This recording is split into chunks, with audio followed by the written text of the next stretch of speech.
Épisode 95, la découverte de la relativité.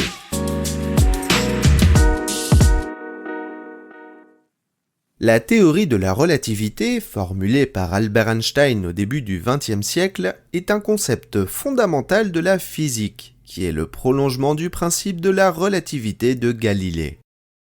Elle se compose en fait de deux théories complémentaires, la relativité restreinte et la relativité générale. Ce que dit la relativité galiléenne, c'est que les lois de la physique sont les mêmes que vous soyez en mouvement ou à l'arrêt. Prenons un exemple simple pour illustrer cela. Imaginez-vous assis dans un avion qui vole à allure constante, parfaitement stable et silencieux et sans fenêtre. Seriez-vous capable d'affirmer que vous êtes dans les airs à 800 km/h ? Probablement pas. Question suivante. Si dans ce même avion, vous lanciez un ballon devant vous, pensez-vous qu'il atterrirait plus loin ou plus proche que si vous l'aviez lancé en vous trouvant sur la terre ferme ? La réponse est qu'à force égale, il serait retombé à la même distance. Maintenant, imaginez que la balle atteigne 20 km/h. Selon une personne qui assisterait à cette scène depuis l'extérieur, à quelle vitesse la balle se déplacerait-elle ? Elle irait à la vitesse de l'avion, 800 km/h, plus celle de la balle, donc 820 km/h. En physique, le point que l'on utilise comme référence s'appelle un référentiel. La balle va à 800 km/h dans le référentiel de l'avion et à 820 km/h dans le référentiel de celle ou celui qui le regarde. Poussons la réflexion et admettons que le passager de l'avion soit extrêmement fort et arrive à envoyer la balle à la vitesse de la lumière qui est d'environ 300 000 km/s.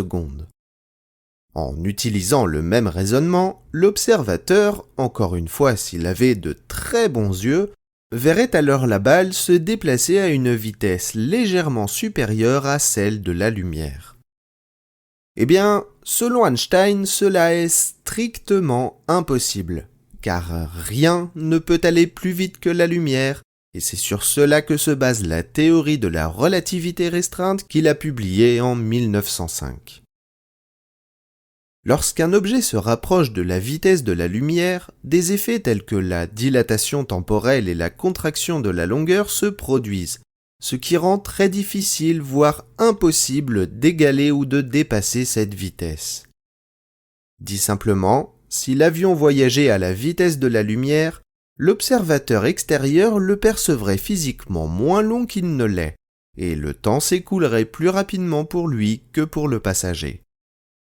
Dans l'éventualité parfaitement improbable où l'avion volerait à une vitesse proche de 300 000 km/s pendant plusieurs années, à son retour, l'observateur serait 10 ans plus vieux, alors que le passager de l'avion serait peut-être âgé de 5, 7 ou 9 ans de plus, en fonction de la durée et de la vitesse du voyage. Ça, c'est la relativité restreinte.